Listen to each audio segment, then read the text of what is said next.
Ya, ahora sí vamos a comenzar. Buenas noches, que el Señor los bendiga a todos. Es muy bueno estar comenzando esa segunda clase de Gálatas. Me imagino que el Señor le está hablando mucho. Está haciendo muchas cosas en sus corazones y espero que así sea, que lo siga haciendo. Y si alguien dice, ay, pero es que ya me está haciendo pebre, bueno, que siga haciendo, que haga lo que Él quiere hacer, que cumpla su propósito a través de esa epístola de Gálatas, que puede ser una bendición a nuestra vida. Vamos a orar para comenzar. Y la primera parte vamos a recordar un poquito lo que vimos la clase pasada. Señor, muchas gracias por este día. Muchas gracias por el mensaje tan poderoso que está en este libro, que es la gracia. Es algo que nosotros no podemos entender o comprender con nuestra mentalidad humana, pero es algo sí que nosotros podemos recibir a través de la fe. Ayúdanos, Señor, a hacer eso. Ayúdanos a lograr recibir lo que tú tienes para nosotros, Señor, a través de la fe. Habla nuestras vidas, ministra nuestros corazones y reprendemos el enemigo y todo intento maligno de venir a distraernos, de traer a otras situaciones externas para impedirnos de recibir este mensaje tan grandioso, tan noble, que es el mensaje de la gracia. Conéctanos, líbranos de cualquier distracción en el nombre de Jesús, de cualquier enfermedad, malestar en nuestro cuerpo, problema en nuestra casa, y que nosotros recibamos aquello que tú tienes para entregarnos. En el nombre de Jesús. Amén. Bueno, vamos a hacer un pequeño repaso de lo que vimos la clase pasada, este lunes. Y vamos a recordar rápidamente de qué se trataba el libro. Tenemos ahí Gálatas, firmes en la libertad con que Cristo nos hizo libres. Comenzamos a hablar, ¿no?, del libro, que muchas veces nosotros tenemos esta fórmula, esta ecuación. Si yo, y hay un espacio para llenar algo, ¿no? Si yo predico, si yo gano almas, si yo hago tal cosa, entonces voy a ganar la bendición de Dios, el favor o el pedido de oración que yo estoy esperando. Muchas veces pensamos así, ¿no? De esta manera. Y no deberíamos pensar así. Deberíamos entender la gracia, pero necesitamos una revelación del Espíritu Santo para hacerlo. Aquí los métodos de estudio inductivo. El autor entonces del libro fue Pablo, destinatario de las iglesias de Galacia. El origen fue en Antioquía de Siria. Lo importante es recalcar que esa era la iglesia del apóstol Pablo.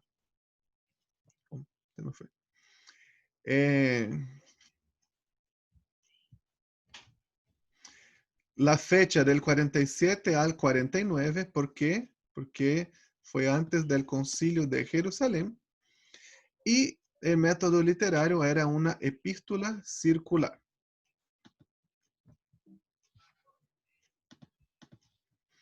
Vimos aquí un mapa del Imperio Romano, ¿no? Lo utilizamos para mostrar y hablar un poco de las provincias, cómo el mundo romano abarcó todo el mundo mediterráneo, todo lo que está alrededor del mar Mediterráneo, y unificó 3 continentes: Europa, Asia y África.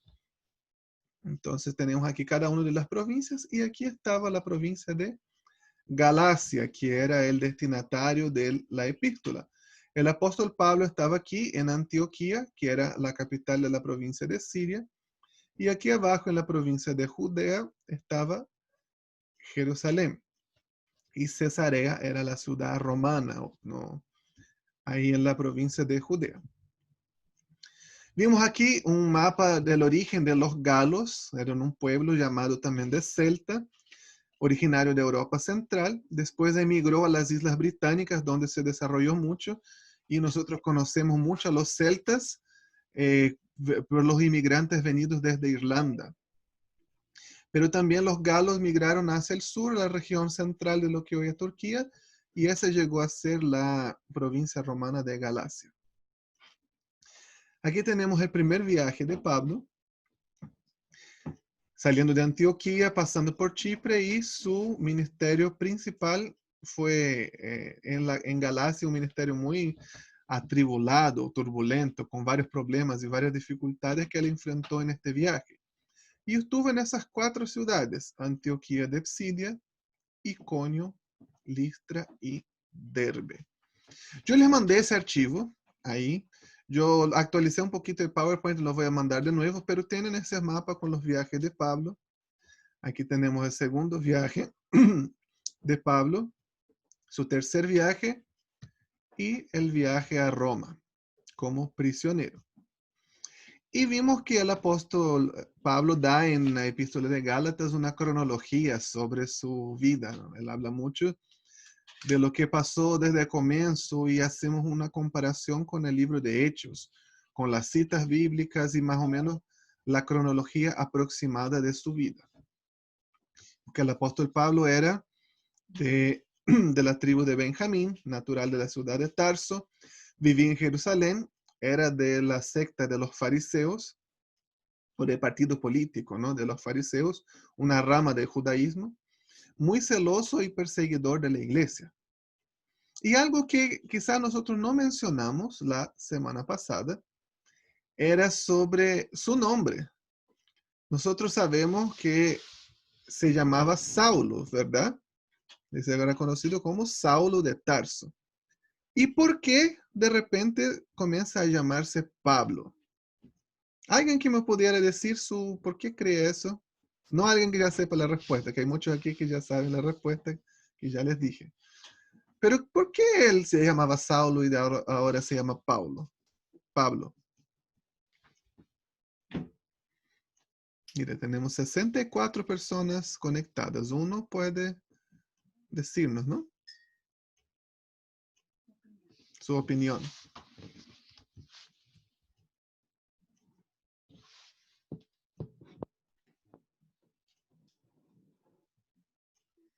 Parece que están todos con miedo hoy día.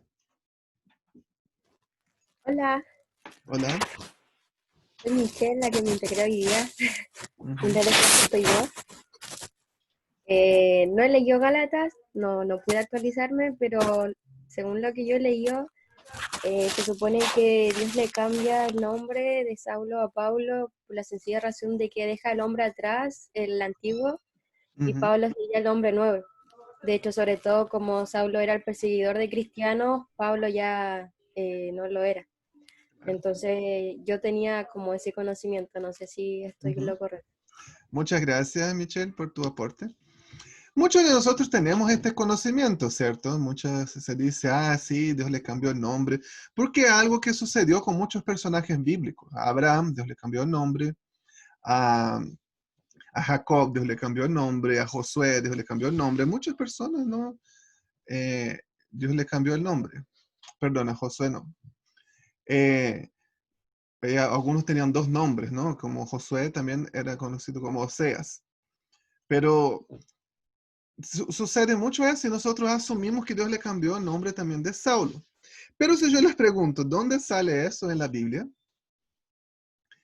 Pueden buscar, les dejo como desafío para la próxima clase, si encuentran, les doy 10 lucas. Porque no lo van a encontrar.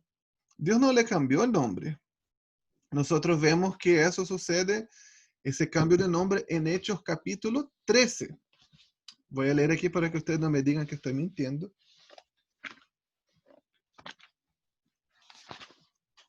Justamente durante el primer viaje misionero de Pablo.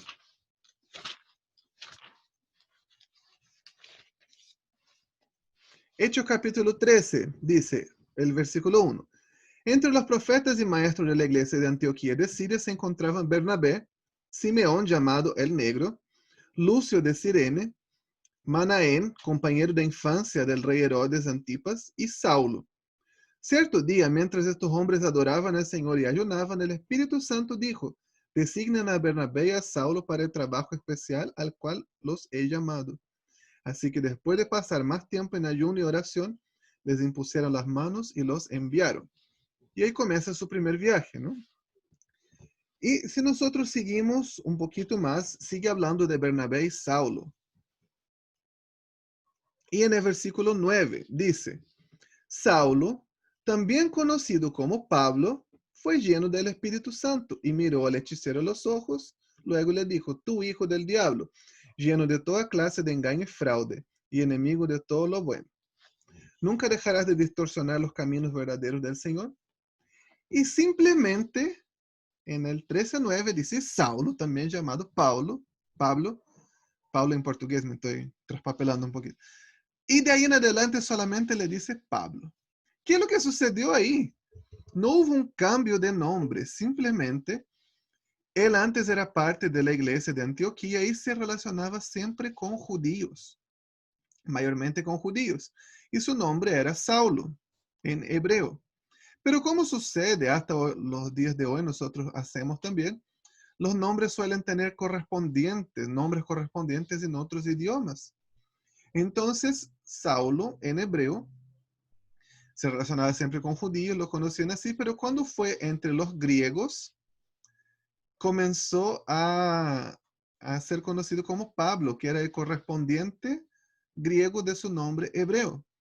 Eso sucede, por ejemplo, ¿no? En español nosotros decimos Juan, en inglés se dice John, en portugués se dice João, en italiano se dice, uy, se me olvidó, en holandés se dice Johannes, Johan, en alemán se dice Johannes. Entonces tiene esos correspondientes de los nombres. Entonces eso es algo que sucedía también. Nosotros vemos que en algunas veces en el Nuevo Testamento, Pedro también es llamado Cefas, que era la variación griega de su nombre. O Silas era llamado de Silvano. Entonces eso sucede varias veces, así que Dios no le cambió el nombre. No te sientas mal, Michelle. Todo el mundo algún día de su vida creyó eso. Se nos enseñó eso, pero no buscamos evidencias en la Biblia. Una, una vez yo me recuerdo que estaba teniendo una clase de estudio bíblico y el maestro estaba hablando sobre eso, esa creencia que nosotros tenemos, ¿no? De que el sumo sacerdote entraba en el lugar santísimo con una soga amarrada así a la cintura y tenía campanillas en los flecos de su túnica y se iba moviendo así. Y iban sonando las campanillas. ¿Y por qué? Porque si él entrara en pecado al lugar santísimo, él iba a morir. Y quien entrara para sacarlo también iba a morir. Entonces los tiraban de la soga. Y ella me dijo, y eso no sale en la Biblia. Y yo decía, ¿cómo que no sale en la Biblia? Sí sale en la Biblia. Él dijo, no, a ver, búscamelo. Y yo empecé a buscar. Y estuve mirando en Levítico, estuve mirando en Éxodo, en Samuel, y no lo encontré en ninguna parte. Y me indigné de cómo toda mi vida yo creí que esto salía en la Biblia, pues no sale. Entonces hay muchas cosas que a veces nosotros asumimos y por eso son importantes instancias como esta, para que podamos crecer en el conocimiento y aprender cosas nuevas. Entonces, Pablo y Saulo era el mismo nombre, pero con la correspondiente griega. Y en italiano, me acabo de recordar, es Paolo. Se me fue de la mente. En italiano, Pablo es Paolo.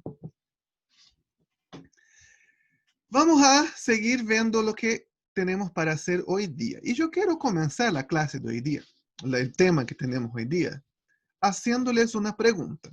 Y yo quiero que dos personas, ya vaya preparándose ahí, el Espíritu Santo se está inquietando ahora que tiene que compartir.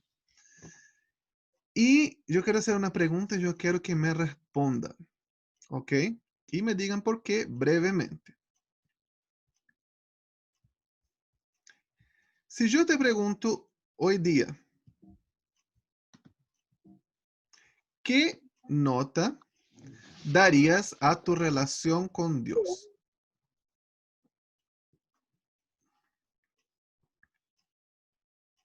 Pensemos del 1 al 10. Aquí en Chile generalmente las notas son del 1 al 7. Eso no hace sentido para nadie en ningún otro país del planeta.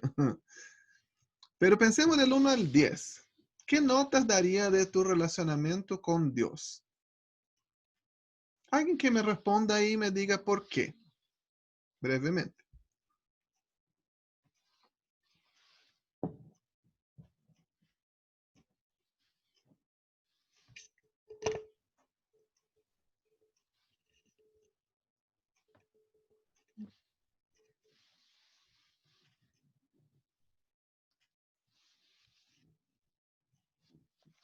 Jocelyn, ¿quiere hablar?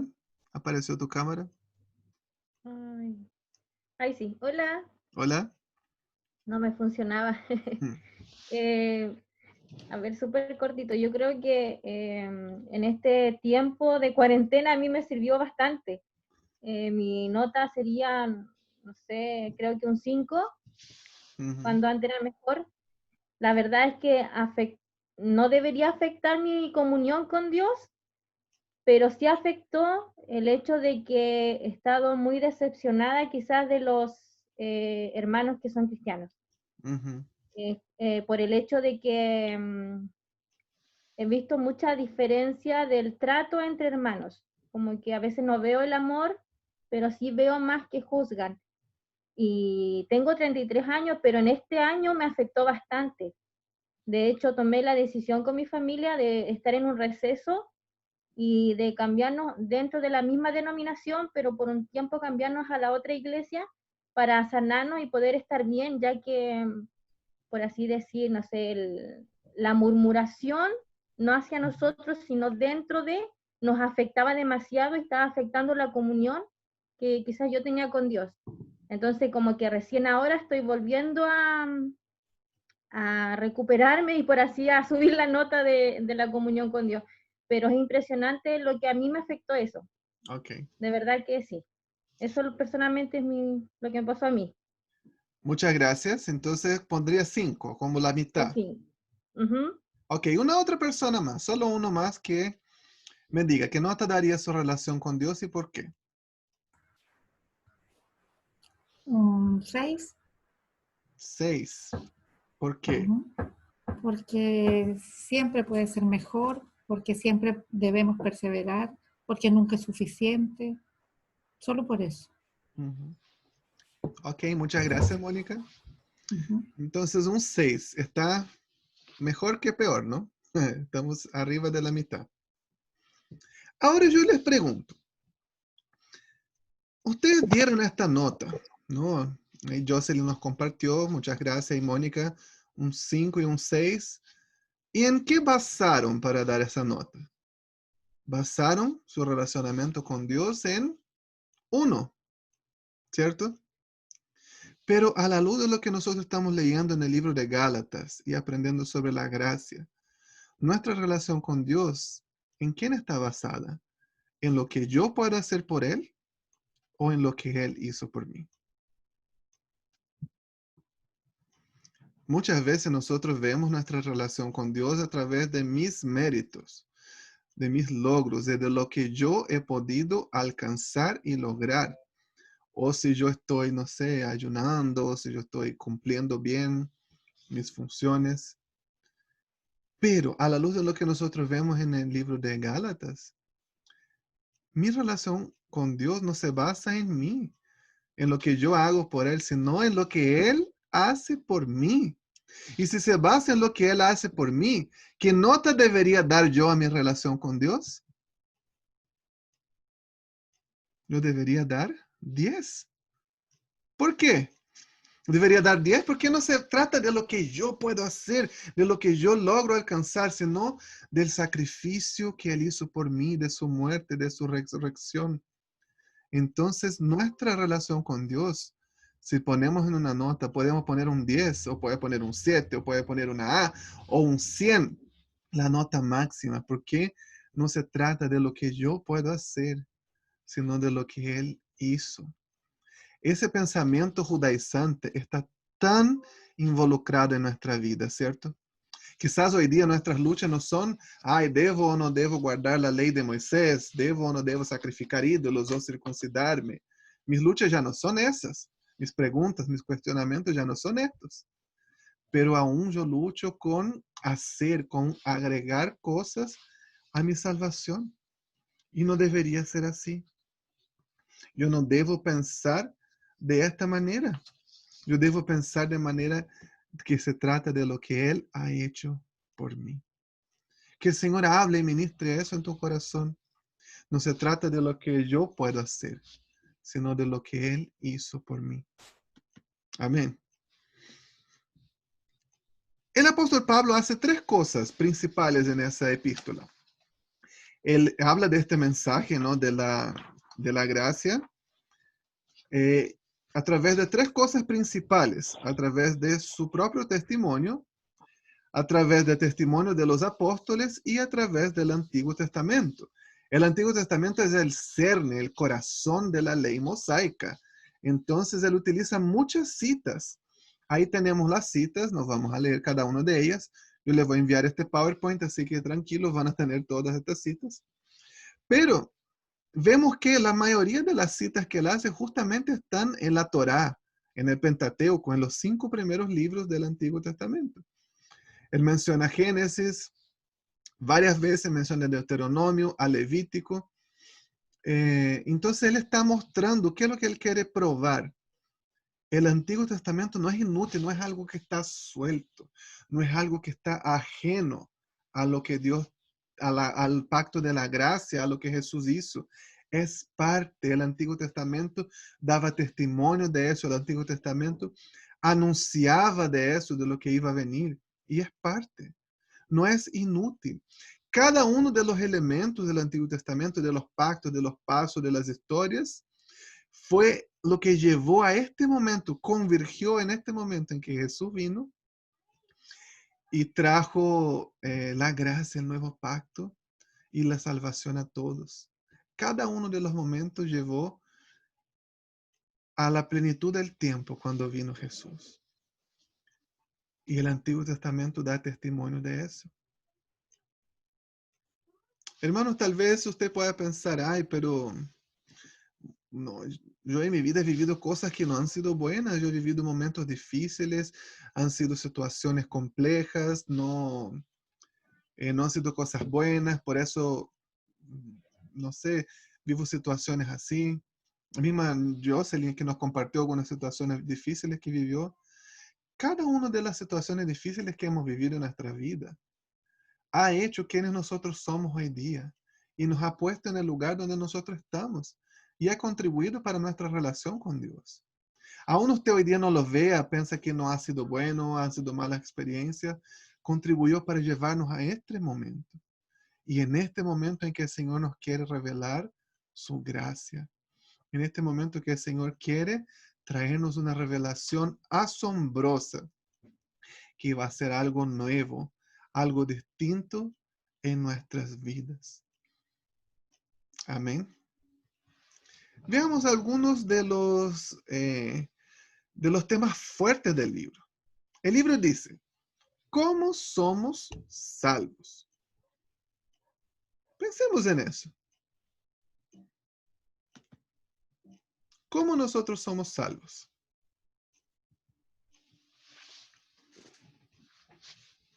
Es una pregunta. ¿Qué podríamos decir? ¿Somos salvos por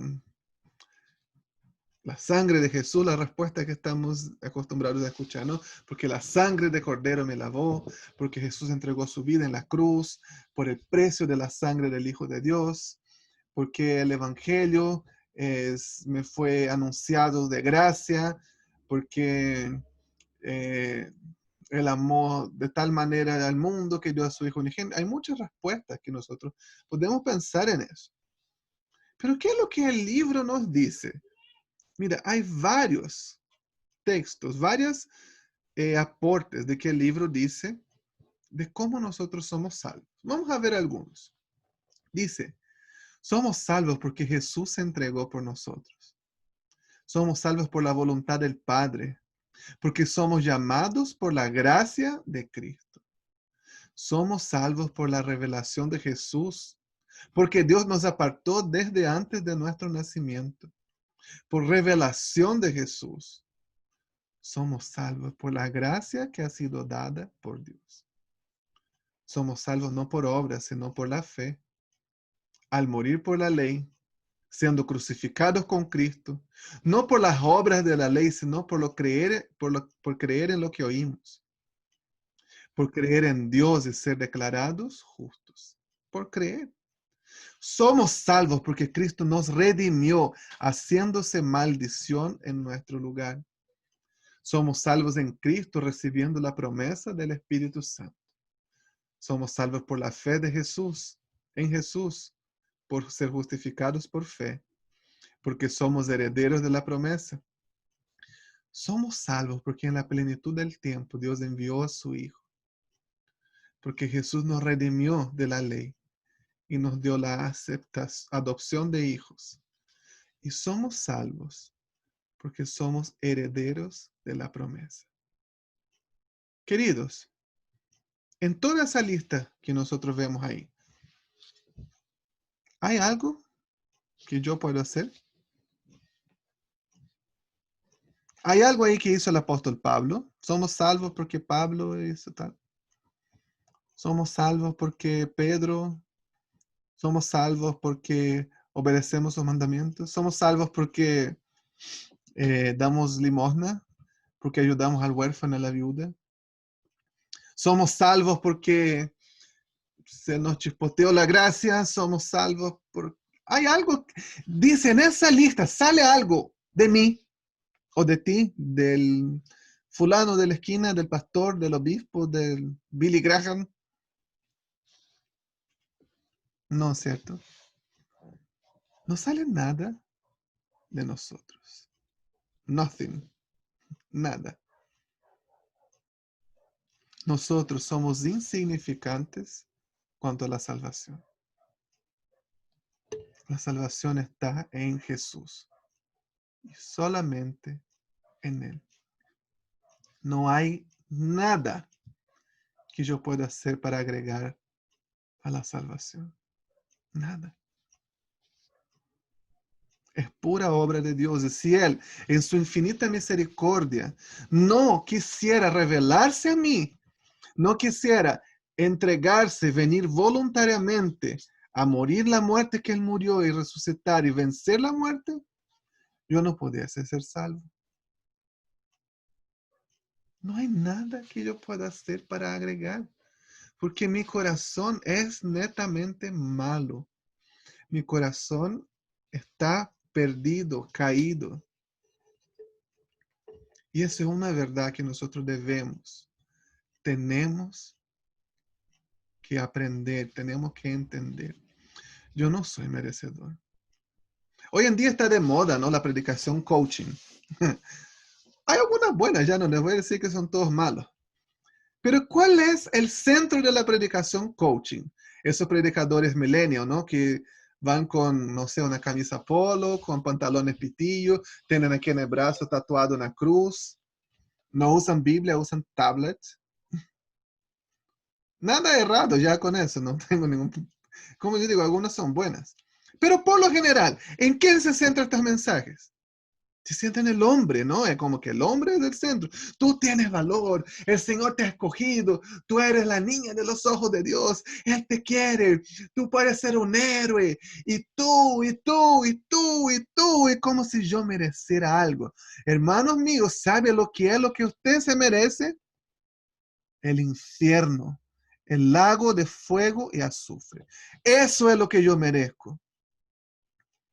Y esa predicación que fue en el hombre en el centro, yo no digo que no hay que hablar. Si hay muchas vidas que han sido destruidas por el enemigo. Y hay muchas personas que creen que no tienen ningún valor. Y necesitan aprender este mensaje. Pero ese no es el centro del evangelio. Ese no debe ser el centro de nuestra predicación. El centro de nuestra predicación es que Cristo, en su infinita misericordia y gracia, voluntariamente dio su vida para aquellos que no merecían y no nos pidió nada a cambio. Porque sabía que si se nos pidiera algo, no lo íbamos a cumplir y no íbamos a ser salvos. Ese es el cerne del evangelio. Yo no lo merezco. Yo no lo merezco. Yo no soy el centro. Yo he escuchado a tanta gente, tú eres el centro del amor de Dios y Dios llora por ti y Él está contando los días que tú estás alejado de Él. Yo creo que existe cierta verdad en eso. Pero hermano, si yo no vivo bajo la gracia, si yo no soy lavado por la sangre de Jesús, ¿Ustedes creen que Jesús entra en crisis de identidad? Ay, no, el Tulio no me escucha. Ay, él dejó de orar. ¿Qué es lo que voy a hacer ahora? Espíritu Santo, por favor, anda a incomodar a Tulio para que ore porque yo estoy tan triste sin él. Ya, no, pero no me malentienda.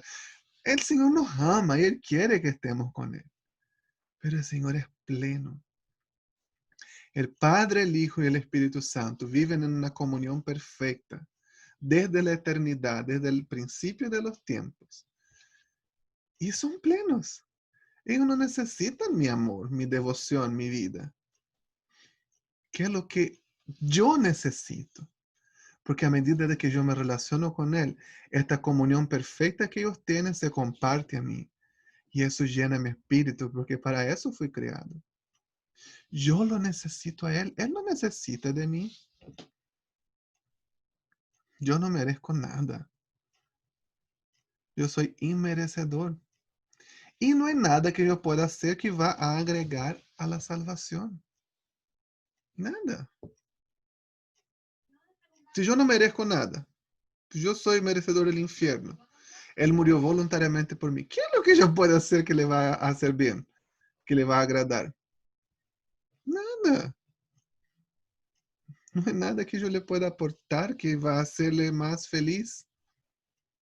Yo he visto tantas predicaciones antropocéntricas, ¿no? Antropocéntrico, el hombre en el centro. El hombre en el centro y Dios te ama. Es verdad.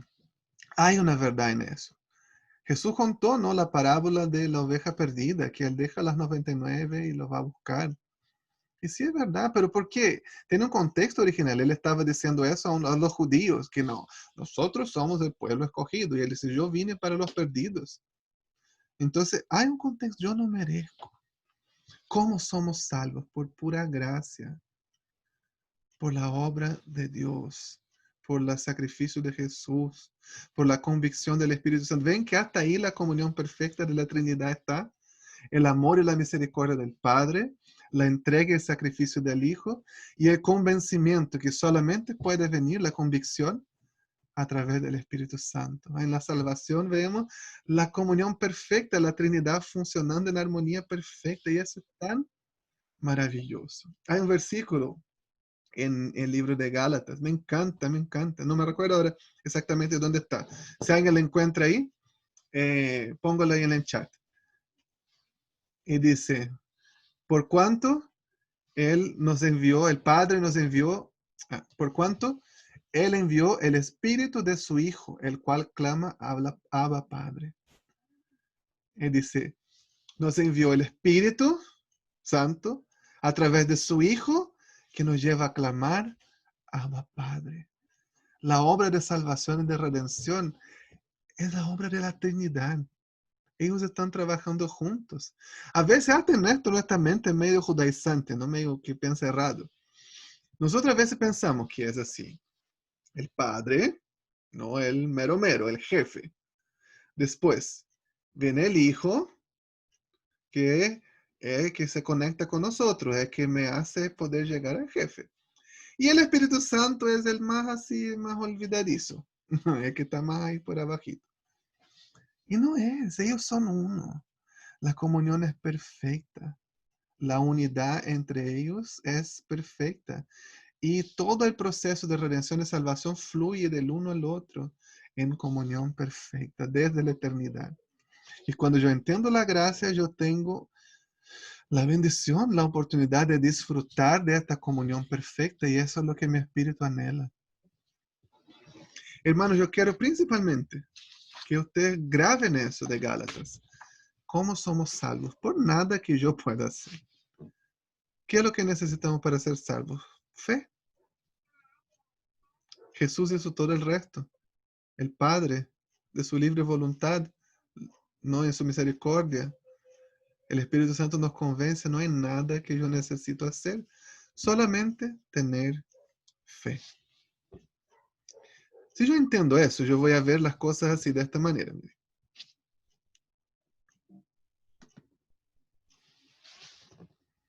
Jesús es igual a salvación.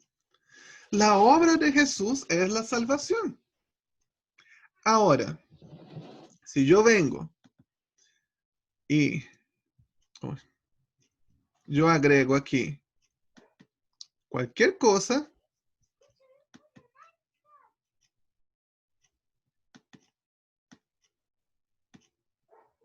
Jesús más buenas obras, Jesús más santidad, Jesús más cantar en el coro, Jesús más ser misionero, Jesús más no fumar, Jesús más llegar virgen al matrimonio, Jesús más no vivir la gula, Jesús más, y lo que quiera que sea que usted ponga ahí. No, ellos ponían la circuncisión, la ley de Moisés, de guardar el sábado. Si tú pones cualquier cosa ahí, es una falsa doctrina. Jesús es la salvación. Nosotros no debemos y no podemos agregar nada.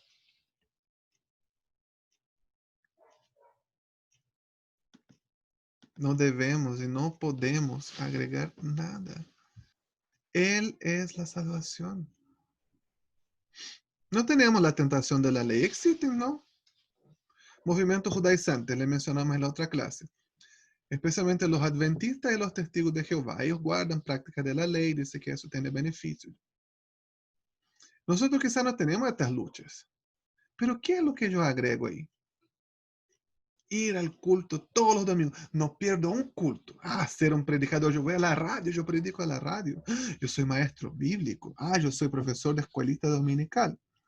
Yo no fumo. Jamás he puesto un cigarrillo en mi boca en toda mi vida. No, yo no tomo alcohol. Mi lengua jamás tocó una gota de alcohol. Y a veces ponemos esas cosas para agregar a nuestra salvación.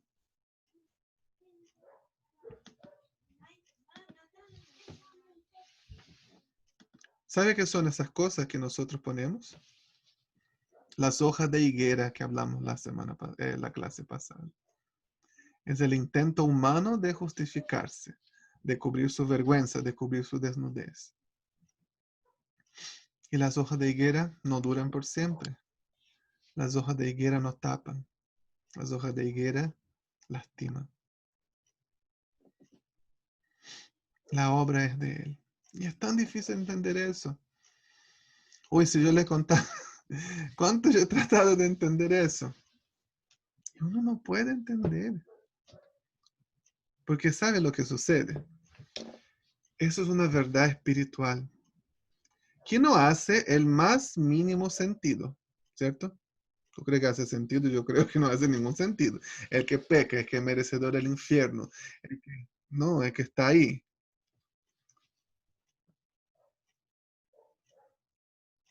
Recibe gracia. No hace sentido. Y yo trato de entender con mi mente humana.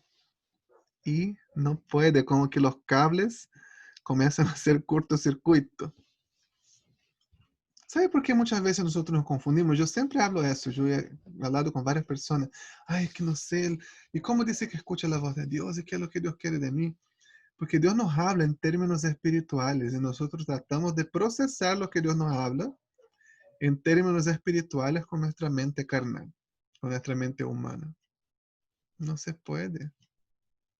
No puede procesar lo que es espiritual con la mente humana. La gracia no hace el menor sentido. No trate de procesarla con tu mente, sino solamente tienes que recibirla por intermedio de la fe. Ese es el gran mensaje del libro. Ahora, un punto interesante de Pablo es, sí, la gracia, no hay nada que nosotros podamos hacer para añadir a nuestra salvación.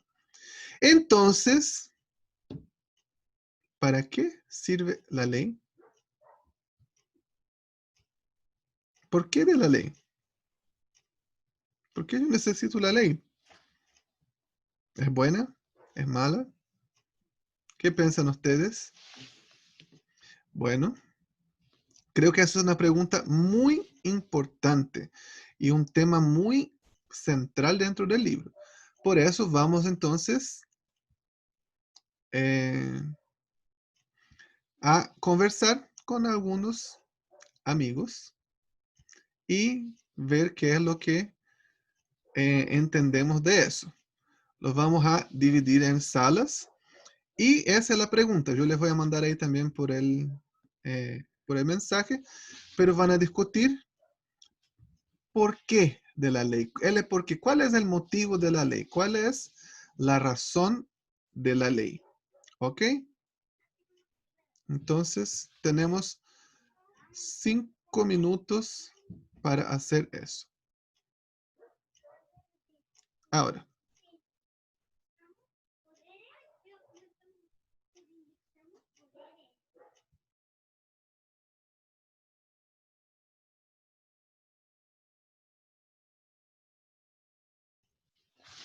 Ahí ya estamos volviendo, todos los participantes. Y quiero pedir a algún voluntario que me comparta qué conclusión llegaron a ustedes. Entonces, ¿para qué sirve la ley?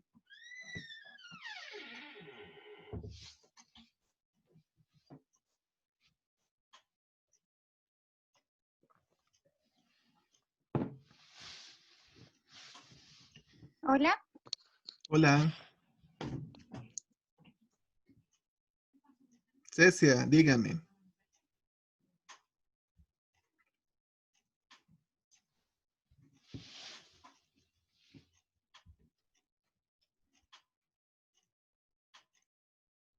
Estableció para que el ser humano pudiese ver su pecado, ver su naturaleza pecaminosa y también para establecer algunos estándares o parámetros que nos permitieran o que le permitieran conducirse frente a Dios.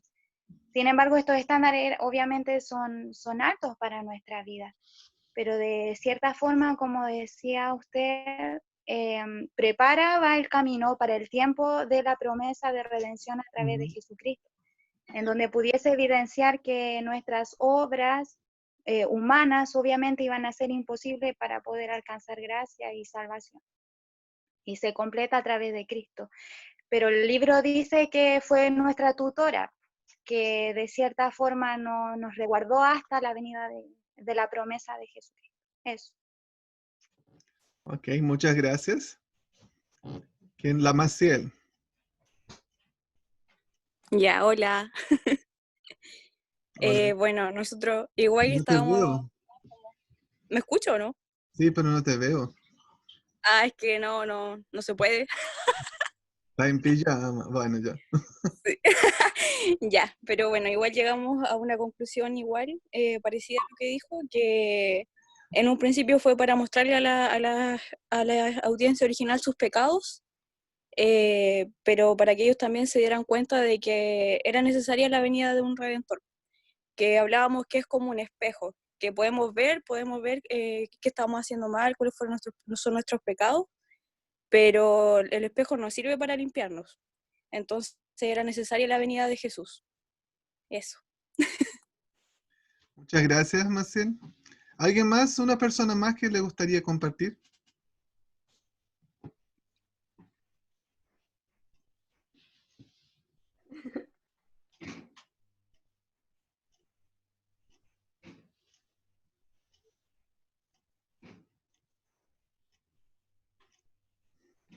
Hola, Hola. bueno, nosotros llegamos a la conclusión de que era para cuidar a los israelitas de las costumbres de los otros pueblos, que habían algunas que realmente eran bastante abominables, y darles una nueva identidad como pueblo, porque habían pasado todo, al principio, toda su vida esclavizados, entonces tener una identidad era lo que ellos necesitaban para poder saber desarrollarse en la sociedad. Okay. Muchas gracias, Lisette. Tuvieron muy buenas respuestas. Muchas gracias por compartir. Seguro de que han habido otras respuestas también, otras revelaciones ahí en su grupo, en los chats. Y sé que van a tener muchas otras revelaciones muy buenas también en sus trabajos. ¿Cuál era el propósito de la ley? Como bien ustedes dijeron, la ley da a conocer el pecado, como Pablo habla claramente aquí en Gálatas, y también desarrolla un poco más ese tema en Romanos. Él habla bastante sobre eso en Romanos, de que el propósito de la ley, que la ley da a conocer el pecado. La ley revela. La ley los diferenció de los otros pueblos, como también mencionaron ahí. Y algo que yo encuentro tan interesante es que la ley revela el carácter de Dios, porque Dios es santo. A mí me encanta estudiar eso.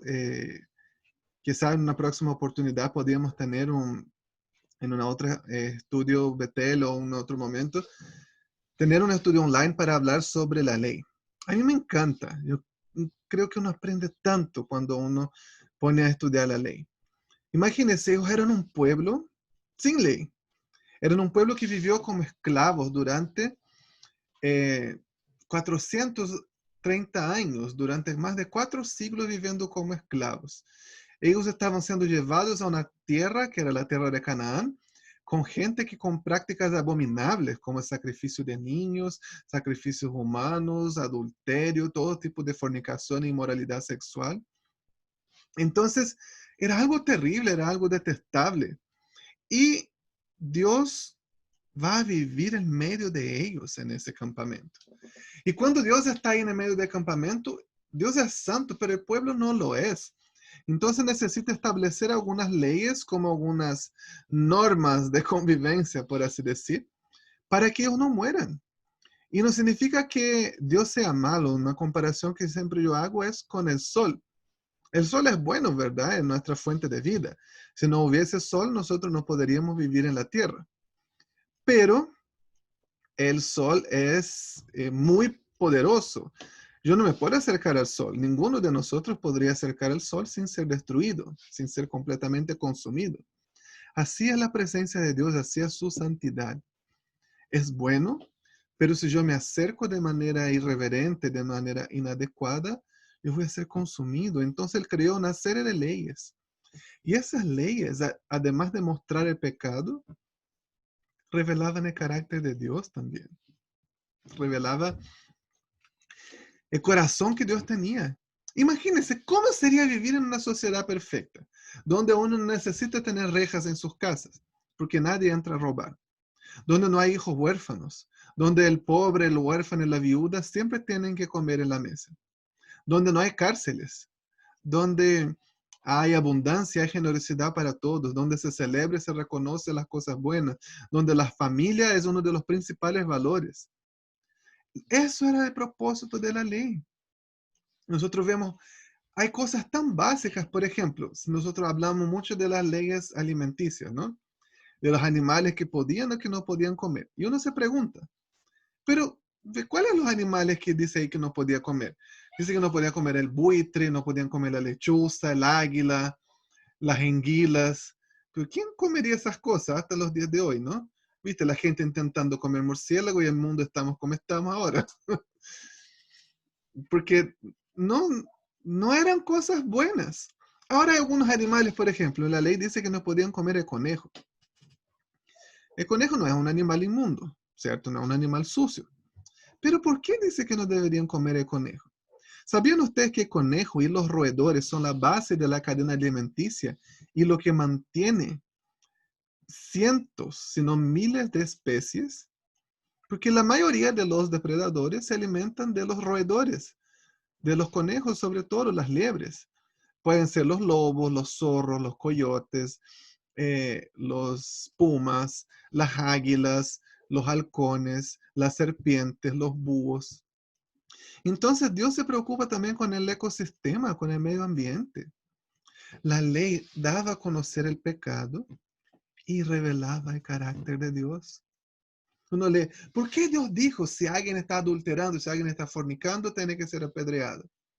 ¿Cuáles son las consecuencias de eso?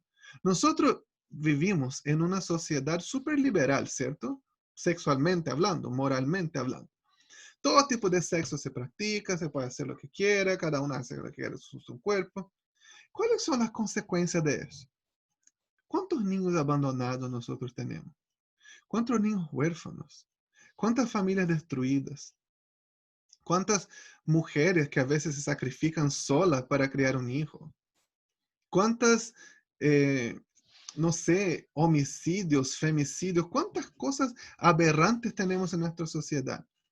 Y eso no sería evitado si nosotros tuviéramos los estándares de moralidad, por ejemplo. No estoy diciendo que tenemos que tenerlo, pero con lo que dice la ley, por ejemplo, de que no se puede haber fornicación ni ningún tipo de adulterio, era en ese tiempo, ¿no? Con ese pacto era la pena de muerte. Habría mucho menos heridas, mucho menos personas destruidas, mucho menos niños abandonados. Revelaba el corazón de Dios. No estoy diciendo que es para nosotros, pero para este tiempo enseñó y sirvió y reveló el corazón de Dios. Y como Maciel bien habló, un ejemplo que me encanta es el ejemplo del espejo. Todos nosotros somos pecadores y destituidos de la gracia de Dios. Y es como si tuviéramos nuestra cara sucia. Y cuando yo tengo mi cara sucia, yo voy al baño y yo me lavo, pero ¿cómo yo voy a saber si está bien limpia? Mirando a un espejo. Entonces la ley es como el espejo. Me va a mostrar la verdad, me va a mostrar qué es pecado y qué no es pecado. Me va a mostrar dónde tengo que cambiar, qué áreas están sucias. Pero el espejo no me puede limpiar, sino el agua, y el agua representa la gracia. Yo tengo que ser lavado por la gracia a la luz de la ley. ¿Cómo yo voy a saber que necesito de Dios, que estoy perdido, que estoy muriéndome? A través de la ley. La ley nos muestra, pero la ley nunca fue diseñada para justificarnos. La ley nunca fue diseñada para hacernos mejores, para traer salvación, sino la ley fue diseñada para mostrar el camino, mostrar el carácter de Dios, mostrar la dirección donde teníamos que ir. Y nos cuidó hasta este momento, como dijo también Cecia, fue como nuestra tutora. Pero en el momento que Jesús vino, la ley apuntaba a Él. Y ahora tenemos la gracia y debemos vivir bajo ella. Una otra analogía que nosotros podemos hacer es como ir al colegio, ¿cierto? Uno va al colegio cuando es niño porque necesita aprender. Necesita ir aprendiendo a leer, a escribir, a hacer cuentas, y ahí se va agregando nuevas cosas, ¿no? Historia, geografía, lenguaje, ciencias sociales, y después va siendo más específico, física, biología, química, literatura, redacción. Pero una vez que uno cumple la edad, uno se gradúa y ya no va más al colegio, ¿cierto? Imagina que yo a los 32 años de edad digo, no, yo quiero volver al colegio, siendo que ya lo terminé. ¿Para qué? No es necesario, es un tiempo que se cumplió. Y mientras yo estaba en el colegio, yo tenía que hacer las tareas, yo tenía que llegar en tiempo, yo tenía que tener la disciplina, no a solamente salir después que se tocaba la campana. Ahora que yo soy grande, yo sobrepasé esas cosas y ya no las necesito. Al igual que la ley.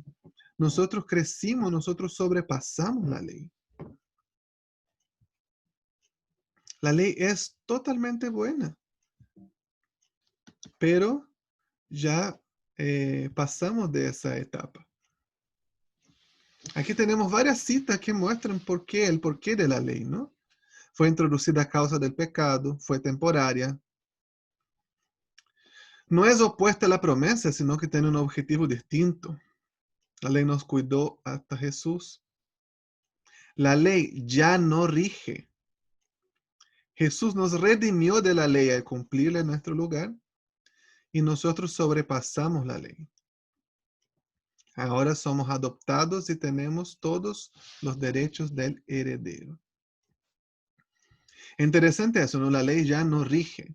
Encuentro interesante que, como yo le dije, la ley revela mucho sobre el carácter de Dios. Yo lo encuentro muy bonito, pero han visto hay a veces algunas iglesias, algunas congregaciones que aman todo lo que es de Israel, y así.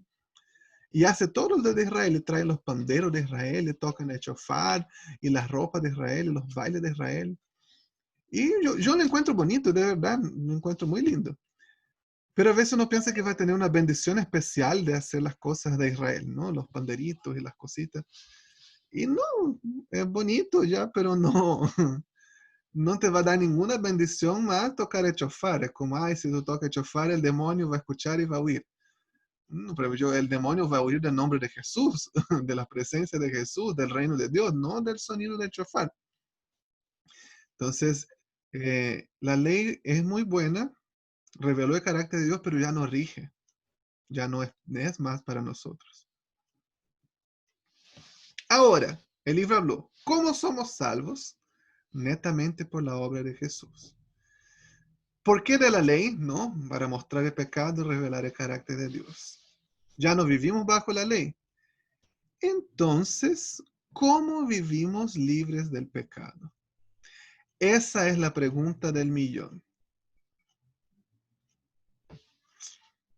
¿Cómo vivir libres del pecado? Nosotros estamos bajo la gracia. Ahora, ¿qué sucede? Nosotros a veces tenemos ese pensamiento, ¿no? Ahora que yo soy cristiano, yo necesito para seguir siendo un cristiano. Ahora que yo soy cristiano, yo necesito predicar, necesito ser un líder de jóvenes, necesito dar el diezmo y las ofrendas, necesito hablar de Jesús a otros, necesito ganar almas. ¿Tú piensas así?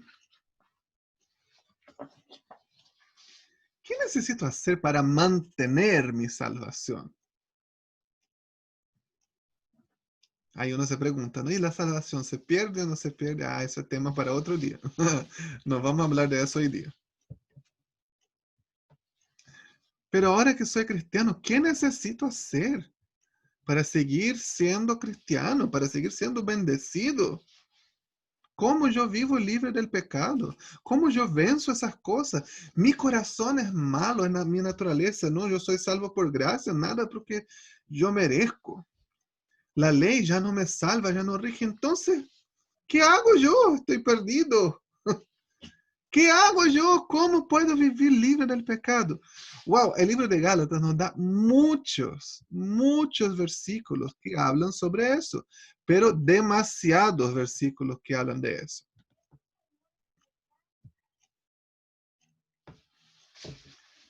Yo les voy a mandar eso, ¿no? Pero pensemos en algunos de estos. Una de las primeras cosas que él dice, no caigas de la gracia. No te sometas a los que quieren quitar tu libertad. No vivas bajo miedo. Deja que Cristo viva en ti. Viva por la fe en Jesús. No retrocedas a la ley. Vístanse de Cristo. Somos hijos de Dios, entonces somos herederos. Viva como heredero. No siga la regla de los hombres. Dios nos hizo para la libertad. Viva por el Espíritu. Ama a tu prójimo. No use la libertad como causa para pecar. Sé guiado por el Espíritu. No practique las obras de la carne. Busque el fruto del Espíritu. Lleva las cargas uno de los otros. No sea codicioso. Tú cosechas lo que plantes, lo que siembres. Entonces siembra en el Espíritu. No te canses, no te rindas. Trabaja para el bien de todos. ¿Cuántas cosas él habla? El libro habla. ¿Cómo yo voy a vivir libre del pecado? ¿Cómo? ¿Sabe cuál es el centro de todo? Vivir por el Espíritu.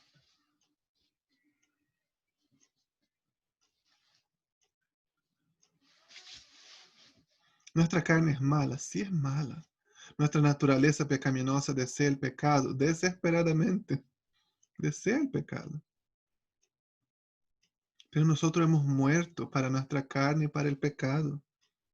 Entonces, refugiémonos en la gracia y vivamos bajo el Espíritu.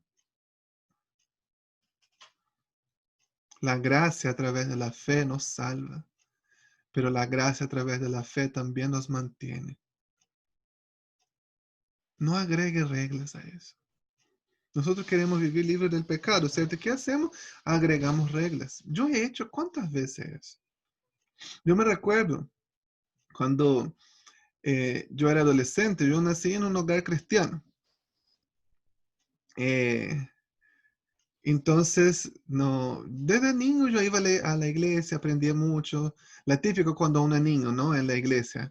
Y en la Pascua te llevan algodones, tú haces una ovejita con algodón en la escuela dominical. En la Navidad, a la Ale Zamora se está riendo, le tocó hacer ovejita de algodón. En la Navidad tu mamá te envuelve en una sábana para cantar, o tú eres el pastor, o tú eres, si eres más afortunado, puede ser María o José, ¿no? Entonces uno crece en la iglesia haciendo todas esas cosas. Pero yo tuve mi encuentro real con Jesús, fue en un retiro en el año 2001, un retiro durante el carnaval que yo fui, tuve mi encuentro más real, más personal con Jesús. Pero yo tenía pecado. Yo era adolescente, tenía mis luchas y yo me recuerdo de tratar de hacer las cosas, de justificarme, de vencer el pecado con la ley. Y de hacer cosas, ¿no? Y decir, Señor, yo voy a ayunar para matar la carne. O yo decía, Señor, si yo quedo tantos días sin pecar, tú me vas a atender este pedido que yo tengo, este motivo de oración. Así ese tipo de cosas, ese tipo de pensamiento, ¿no? Y no sabía qué es lo que era vivir bajo la gracia. ¿Qué es lo que significa vivir bajo la gracia? Entender el perdón que Jesús nos ofreció nos va a dar la libertad para vivir libres del pecado. Tu corazón va a seguir anhelando el pecado, seguramente. Pero yo no debo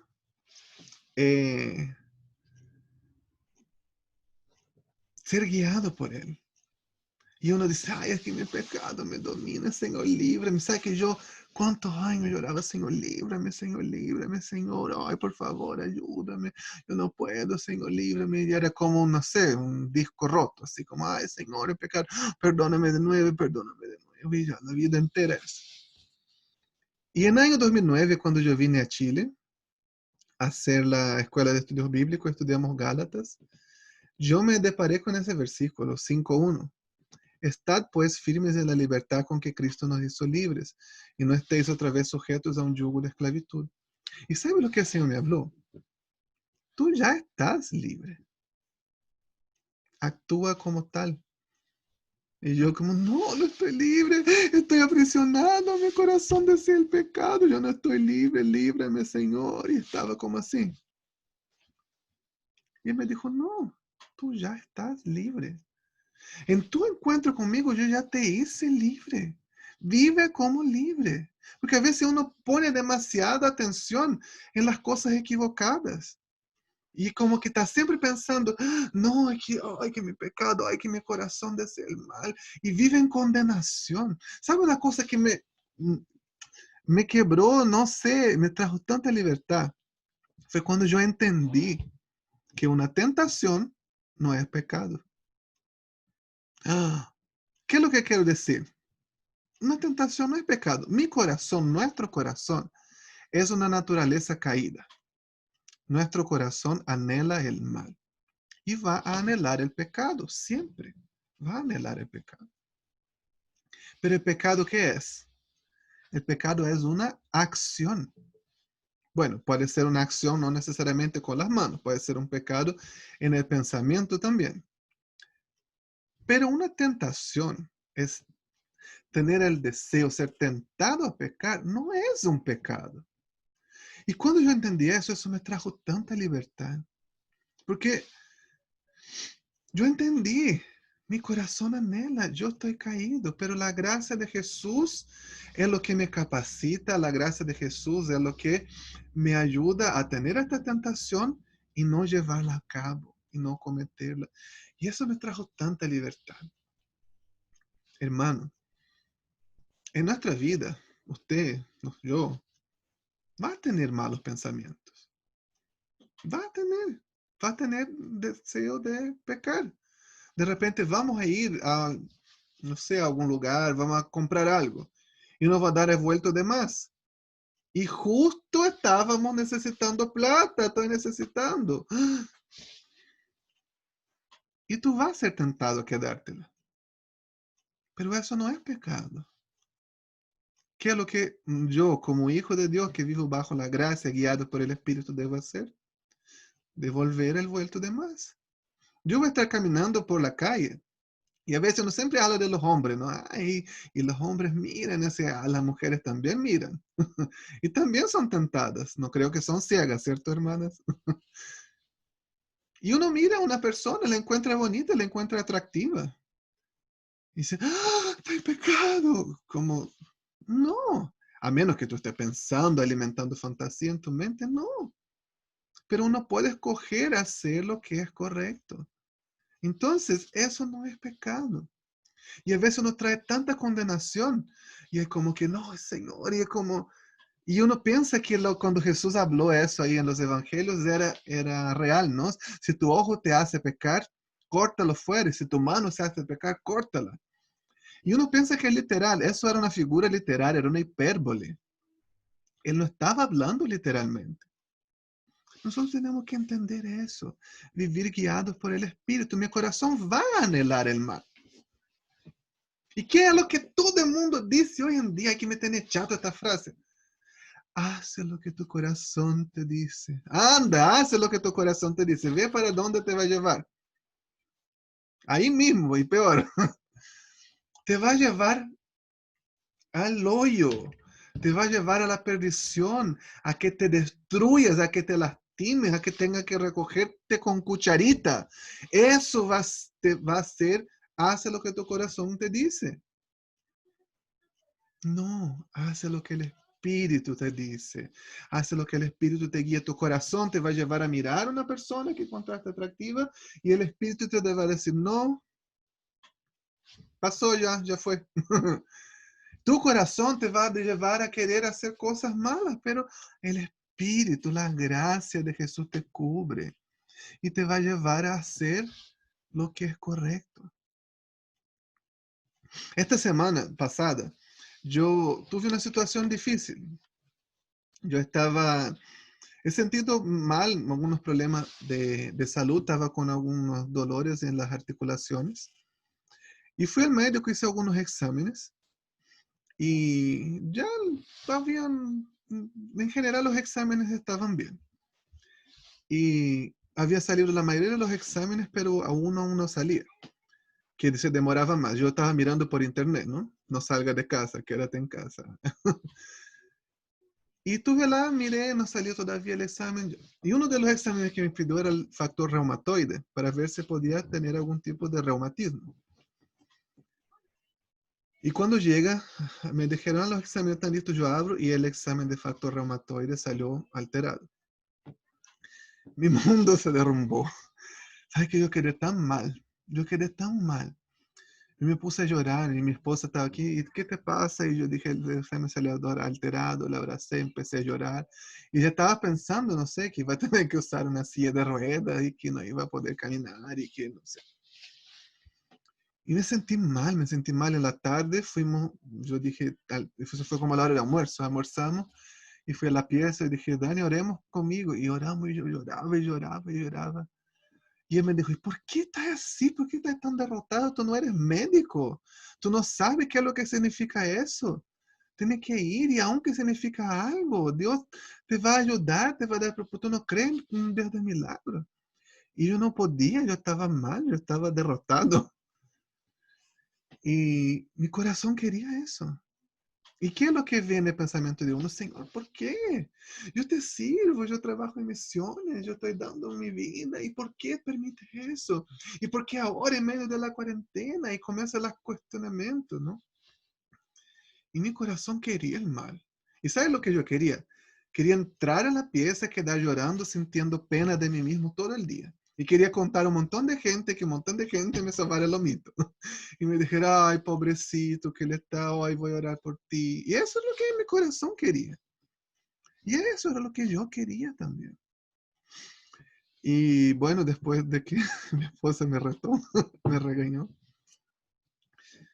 en la noche yo dije, voy a orar. Estoy haciendo un curso de liderazgo cristiano y en las tardes. Y la maestra dijo, tienes que tener tiempo de oración.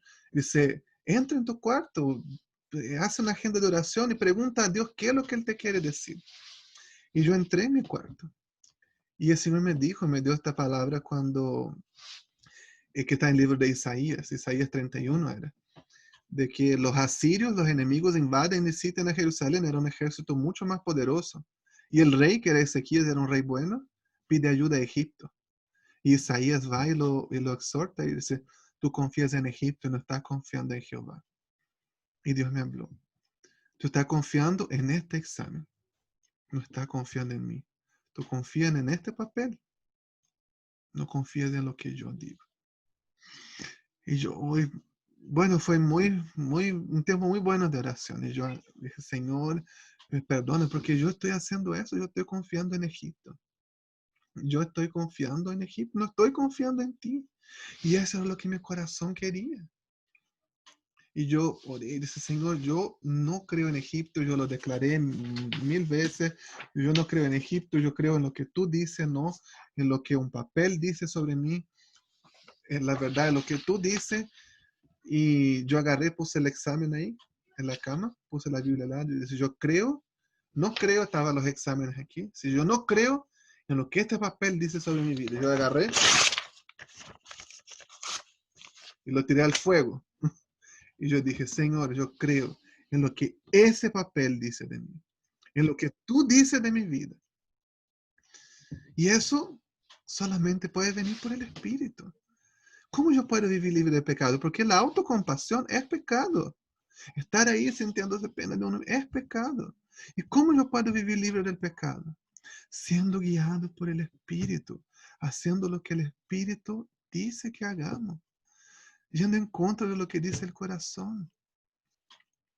El libro de Jeremías dice, engañoso es el corazón y desesperadamente corrupto. Hace lo que tu corazón dice. ¿Tú harías lo que alguien engañoso, desesperadamente corrupto te dice que haga? No, a menos que sea menso. Es vivir bajo el Espíritu. La gracia nos salva y la gracia nos mantiene. Tenemos que vivir, ser guiados por el Espíritu. Y cuando nosotros tenemos la creencia correcta, eso nos lleva a la acción correcta. Eso es tan importante. Una vez que yo tengo la revelación de la gracia, que la gracia me fue revelada aquí y aquí, yo voy a actuar de la manera correcta.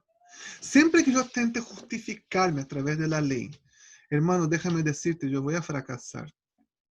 Siempre que tú tentes a través de la ley, ay Señor, yo voy a estar tantos días sin pecar, no voy a hacer eso. Señor, pincha mis ojos, no quiero ver estos sitios cochinos. Ay Señor, todo lo que tú quieras hacer en tus fuerzas para purificarte, para vivir en una vida santa,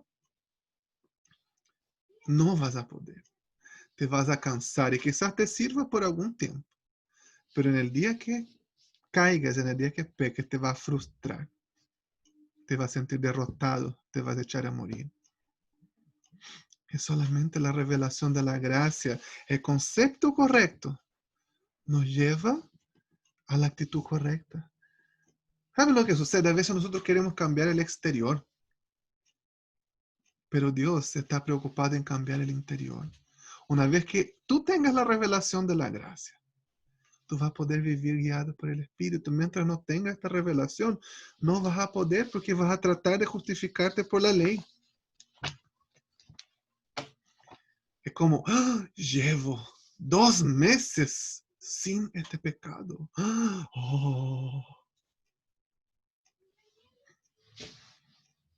No hace diferencia. Entender eso nos hace vivir una vida correcta. Yo me recuerdo una historia. El director de la Escuela de Estudios Bíblicos en la base de Jucuna, en Montana, en Estados Unidos, iba a una iglesia y un día él predicó un sermón en Romanos.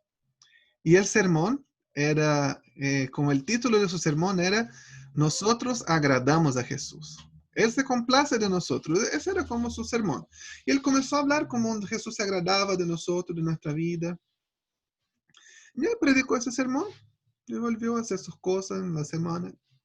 Y la semana siguiente, cuando él volvió a la iglesia, la esposa del pastor se acercó a él y le dijo, oye, ¿sabe que sucedió la cosa más extraña el domingo pasado? Y dice, ay, ¿qué pasó? Después de tu sermón de que Jesús se complace de nosotros, se agrada de nosotros, mis hijos se portaron bien todo el día. Generalmente mis hijos se portan súper mal, pero este día ellos se portaron bien. ¿Por qué? Una revelación de la gracia. Jesús se complace de ti. Jesús no se avergüenza de ti por tu pecado, por tus luchas o por tus debilidades. Una vez que lo entiendas, que tengas esta revelación, vas a poder vivir la gracia para Él. Él te quiere, Él te ama. Y eso es lo que tenemos que entender. Mientras yo pienso, oh, yo pequé, yo entristecí el corazón de Dios, oh, y vivo en ese tipo de legalismo, no vamos a poder vivir guiados por el Espíritu. No agregue una lista de reglas para tratar de ser santo. O no trata de hacer un compromiso con reglas, porque eso cansa, eso agota, eso es muy pesado. Recuerda, el Evangelio no se trata de nuestro compromiso de lo que yo puedo hacer. Se trata del compromiso de Dios con nosotros. El amor lleva al cambio. Las reglas llevan a la muerte.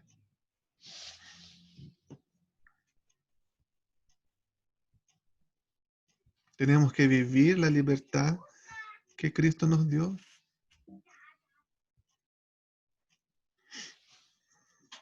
La creencia correcta, la revelación de la gracia, nos va a llevar a la acción correcta.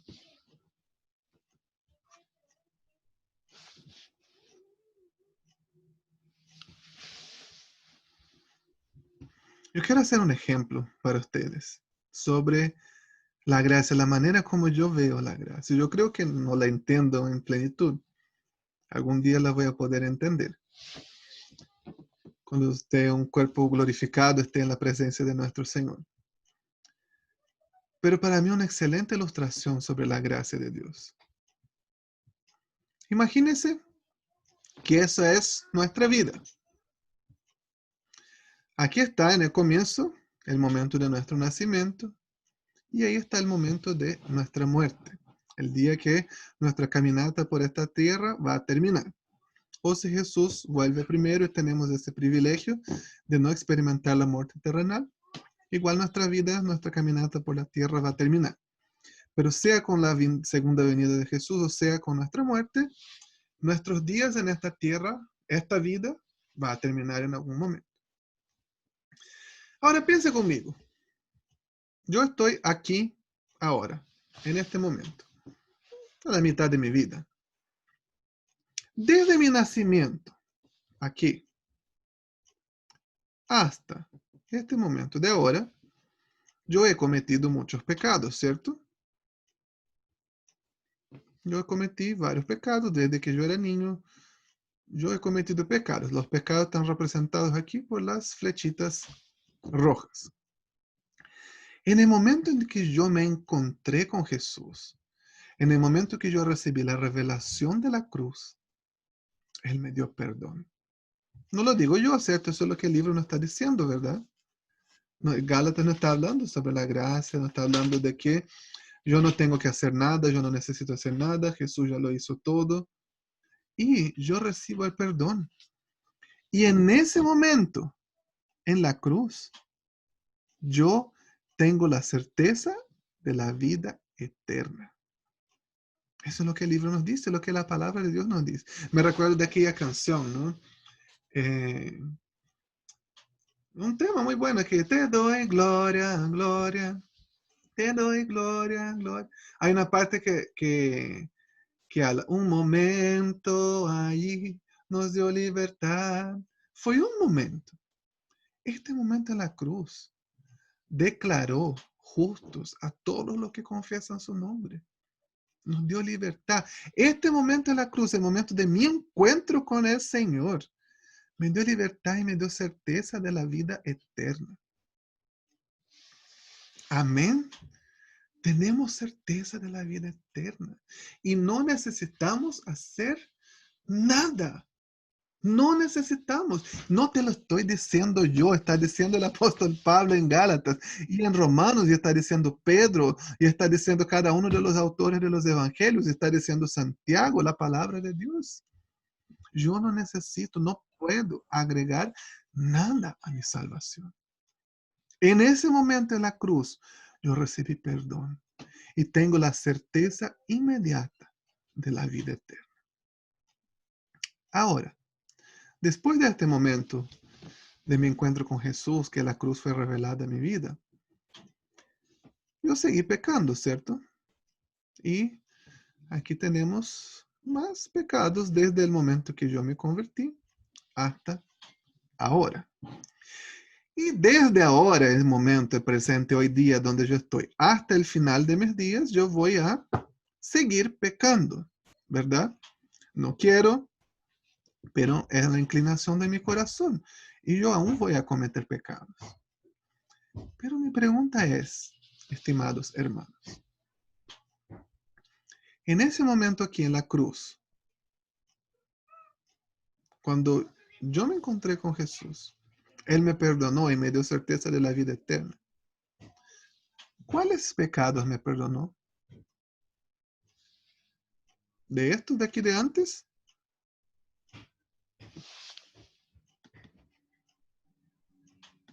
Me perdonó de estos. ¿Sí? ¿Y de estos de aquí? ¿También me perdonó? Y de estos pecados, desde hoy día, que yo aún no cometí, pero que voy a cometer hasta el final de mis días, ¿también me perdonó de estos? O sea, que en el momento en que Jesucristo se reveló a mí en la cruz, que yo a través de la fe creí que Él era mi único y suficiente Salvador, su gracia cubrió todos los pecados de mi vida, aún aquellos que yo aún no cometo. Esa es la gracia de Jesús. El perdón inmerecido sobre toda nuestra vida, sobre todos nuestros pecados. Esa es una verdad tan fuerte. Es una verdad tan poderosa que debe producir un impacto tan grande en nuestra vida. Hermanos míos, yo oro para que el Señor Jesús revele eso a cada uno de nosotros. Revele la gracia. Él se agrada de ti. Él se reveló a tu vida y Él te ha perdonado de todo y cada uno de tus pecados. Todo.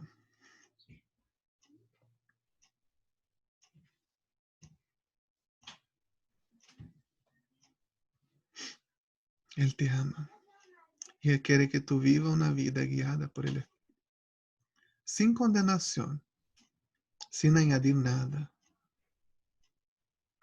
en plenitud con Él, disfrutando de su comunión. ¿Sabe?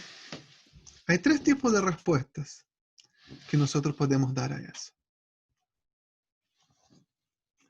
La primera respuesta es, como decimos aquí en Chile, vivir como el forro. Vivir mal. Bueno, yo fui declarado inocente permanentemente, tengo la certeza de la vida eterna, estoy totalmente perdonado, comamos y bebamos porque mañana moriremos, ¿no? Algunos viven así. Ya estoy salvo, siempre salvo, voy a hacer lo que me da la gana, voy a tomar mis litritos, voy a salir a carretear, no importa porque total la salvación no se pierde, la gracia está aquí y puedo hacer lo que me da la regalada gana. Bueno, yo creo que una persona que vive así no es una persona que entendió la gracia. Es una persona que no entiende el costo que tuvo el sacrificio de Jesús. Muchas veces nosotros decimos, no, el evangelio, viene el evangelio, el evangelismo, gritamos con el megáfono, no, el Señor Jesús viene, la salvación es gratis. Hermano mío, la salvación no es gratis. Tuvo un alto costo, altísimo. Pero Jesús pagó por ti. Tú no tienes que pagar. Pero no fue gratis. Costó el precio de la sangre del Hijo de Dios. Y a veces nosotros vivimos esta gracia barata. A mí me carga cuando yo veo a la gente predicando una gracia barata, ¿no? Es como, perdona, es Jesús. Es como que el sacrificio de Jesús se vuelve nulo, se vuelve pequeño, ¿no? Es como tan...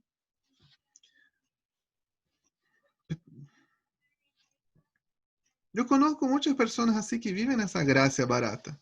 Jesús me perdona, me acepta como soy. Hay muchos que dicen, no, si Jesús me creó así, Él me dio esos deseos, Él me dio esas inclinaciones. No hay nada más chanta en el mundo que este comentario. Yo soy así, yo voy a morir así. Usan textos de la Biblia para justificar sus actitudes, ¿no? La carne es débil. Y ni leen la Biblia entera, ¿no? La carne es débil. ¿Qué dice la otra mitad del versículo? Pero el espíritu es fuerte. Dios no hace excepción de personas. Dios ama al pecador. Y usan la Biblia y venden esa gracia barata. Tal vez tú ya viviste esta vida, ¿no? Ya hiciste barata la gracia de Dios. Ya abusó de su gracia. Ese es un tipo de actitud de alguien que no entendió la gracia. Alguien que aún no tiene el concepto correcto y aún no puede vivir en la acción correcta. Una segunda respuesta que uno puede dar a la gracia de Jesús también es una respuesta errada, que es: Jesús me salvó, Jesús me hizo santo, me dio la salvación, ahora yo tengo que hacer el resto. Él ya me dio mi billete, mi pasaporte de entrada al cielo, ahora del resto me encargo yo. Él ya hizo mucho para mí, ahora yo tengo que hacer lo demás. Yo tengo que mantenerme santo. Yo tengo que terminar el trabajo. Muchas personas en el cuerpo de Cristo viven así. Yo era una persona así.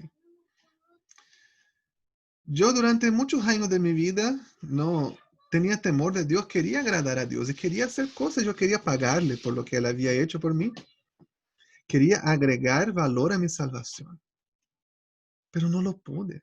Me cansé, me frustré, pensé que Dios no se importaba conmigo. No fui un siervo, no fui un hijo, perdón, fui un siervo.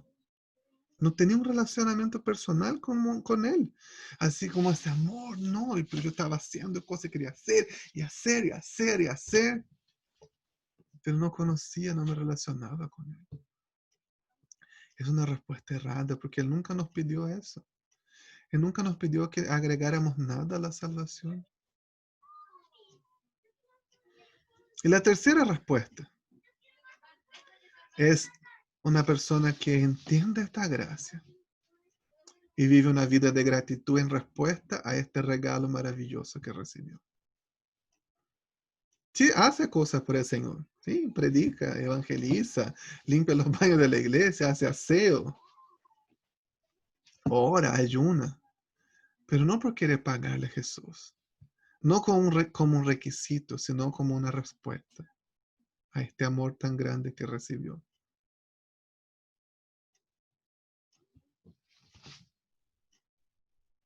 Ama al Señor y lo quiere honrar con su vida.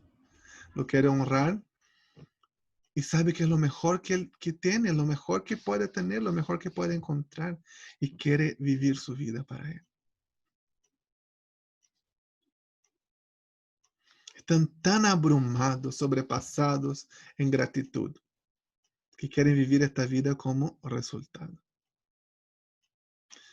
Hace algunos años atrás, fue en el año 2011, yo estaba haciendo una escuela de Jucún en Bolivia.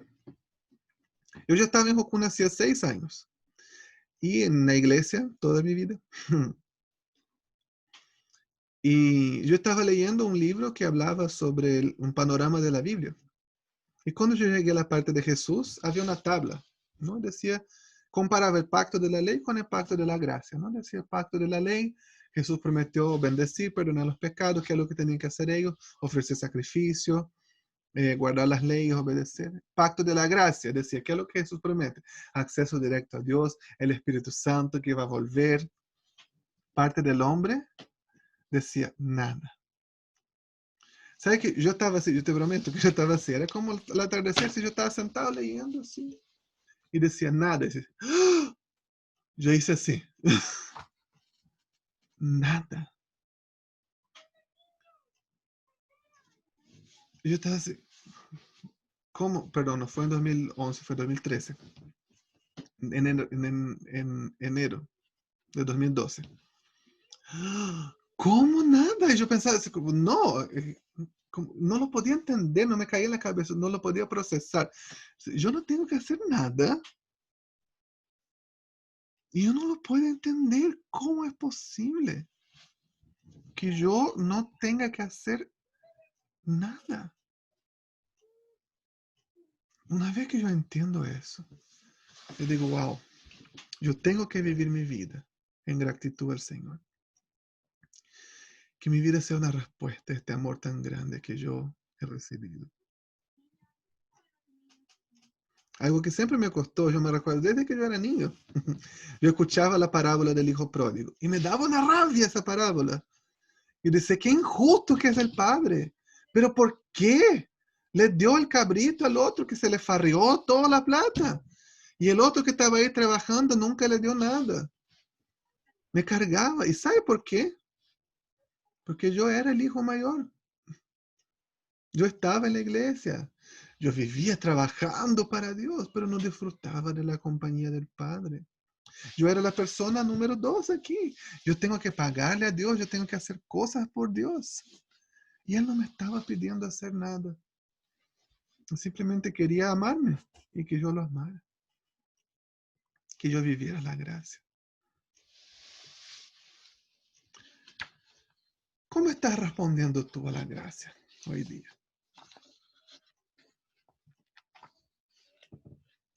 Es algo muy revelador. Es algo muy confrontante. Es algo muy difícil de entender.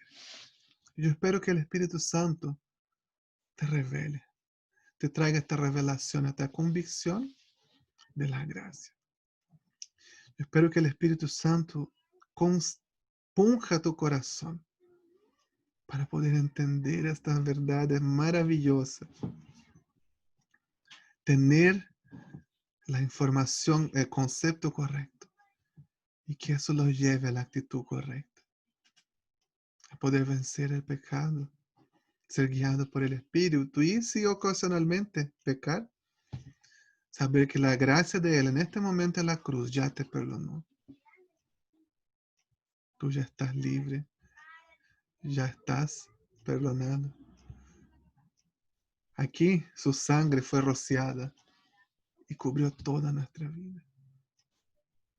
Una vez yo escuché a una predicadora decir, ¿no? Que solo existen dos tipos de personas en el mundo. Los vivos y los muertos. Y ella dice, cuando nosotros nos acercamos al trono de gracia del Padre, le acercamos al trono de Dios, estamos ahí para entrar en la presencia del Santísimo. Él hace así como, ese ha sido lavado por la sangre de mi Hijo. Ese se puede acercar a mi trono de gracia. Él no ve, él siente el olor, es como, siento el olor de la sangre del Cordero. Ese se puede acercar. Que nosotros podamos entender eso. Que podamos entender esta verdad y vivir como hijos de Dios. Sin condenación, tenemos muchas fallas, tenemos muchas imperfecciones. Y Él las sabe, Él las conoce. Pero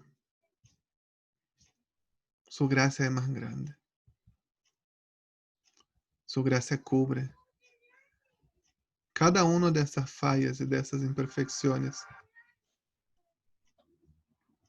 Tu gracia es mayor. Que el Señor pueda hablar a tu vida a través de este libro.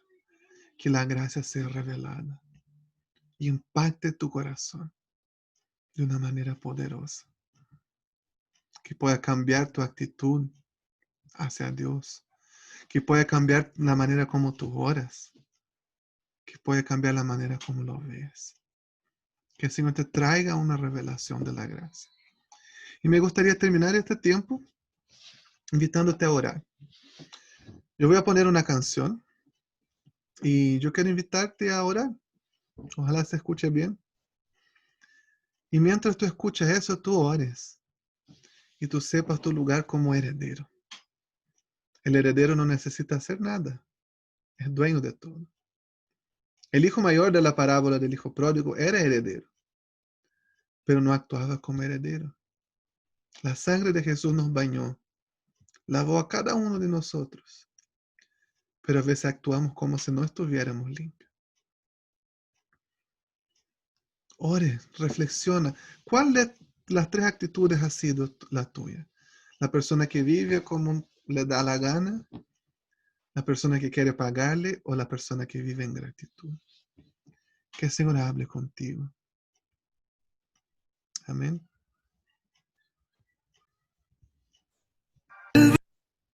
Soy con una canción, melodía de tu amor.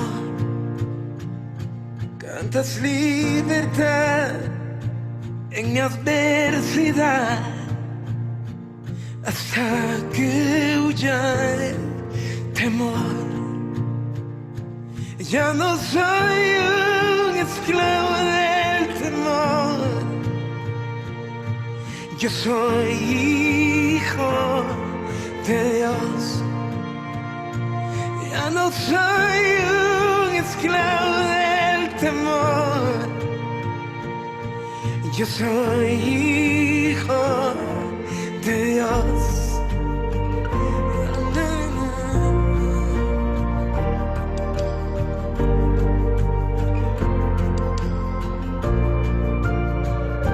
Desde el vientre fui escogido en ti. Me llamo el amor. De nuevo nací, recibido en ti. Tu sangre en mí fluyó. Ya no soy un esclavo del temor. Yo soy hijo de Dios. Ya no soy un esclavo del temor. Yo soy hijo de Dios. Ya no soy un esclavo del temor. Yo soy hijo de Dios. Ya no soy un esclavo del temor. Yo soy hijo de Dios.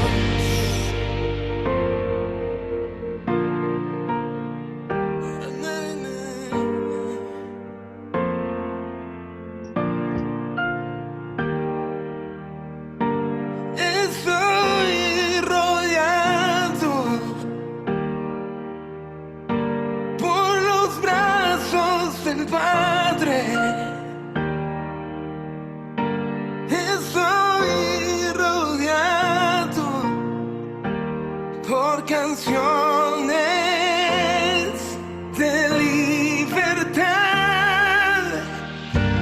Fuimos liberados de ataduras. Somos los hijos y las hijas. Cantaremos libres.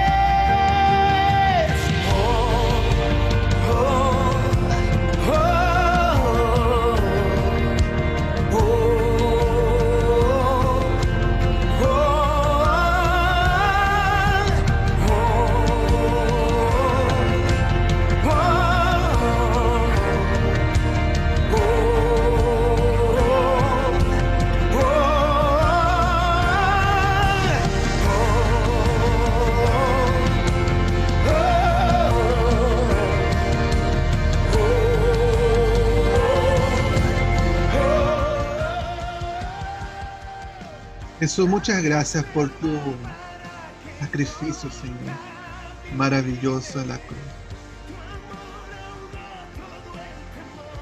Te agradecemos por la gracia maravillosa que tú nos ofreces, por el perdón. Agradecemos por tu sacrificio. Agradecemos por el regalo inmerecido. Mientras estudiamos, mientras leemos el libro de Gálatas, mientras respondemos cada una de estas preguntas, mientras oramos, y así necesario derramamos nuestras lágrimas, tú nos traigas una revelación de la gracia para vivir una vida libre, para vivir una vida libre, no sujeta a un yugo de esclavitud, para vivir una vida en gratitud a ese maravilloso amor que se nos fue ofrecido. Espíritu Santo, imprime esta verdad en nuestros corazones. Que la gracia de Jesús sea real en nuestra vida, sea real y verdadera en nuestros corazones. Que nos inspire a cambiar, que nos inspire a vivir una vida de libertad. Nos lleve a hacer lo que quiera que tú tengas para nosotros. En el nombre de Jesús, para su gloria. Amén.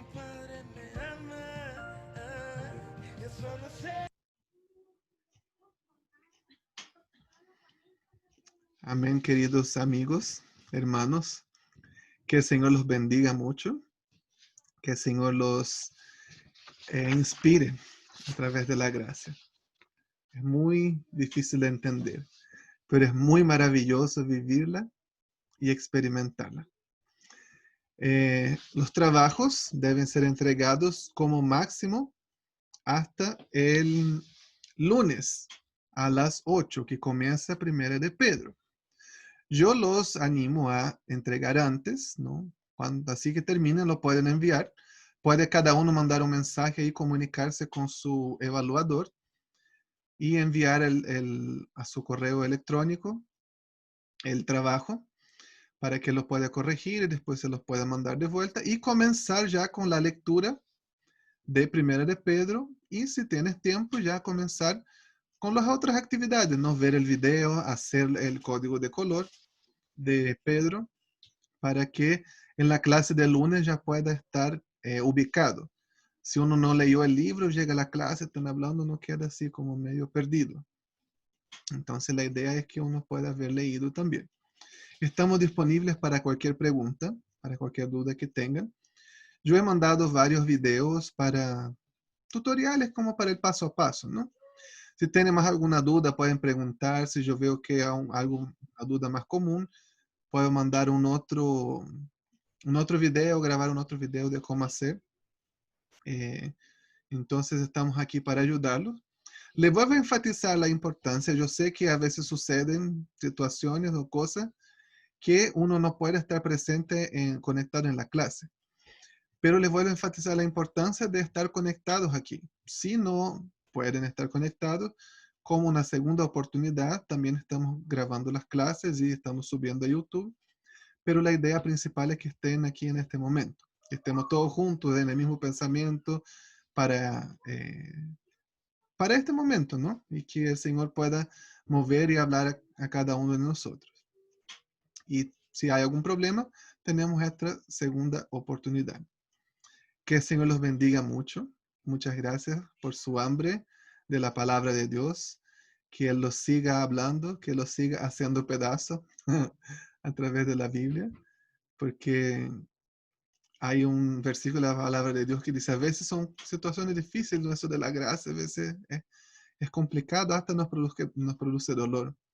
Pero hay una parte en la Biblia que dice que el dolor causado por el Espíritu trae vida. Entonces es para mejor. Que el Señor los bendiga mucho. Muchas gracias. Ahí pueden activar sus micrófonos para despedirnos, como es de costumbre. Que el Señor los bendiga. Una buena noche. Igual. Gracias, Tulio. Chao. Chao. Bendiciones. Chao, gracias Tulio. Chao.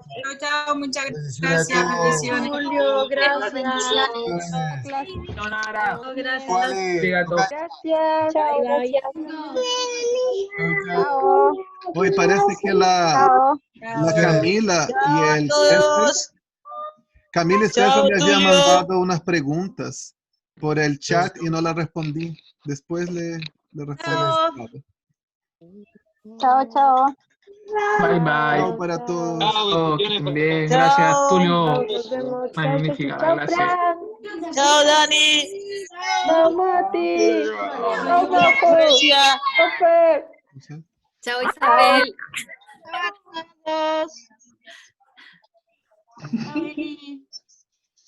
Chao. No, ¿qué tal? Bien. Saber de ti. Te estoy viendo. Viendo. Chao.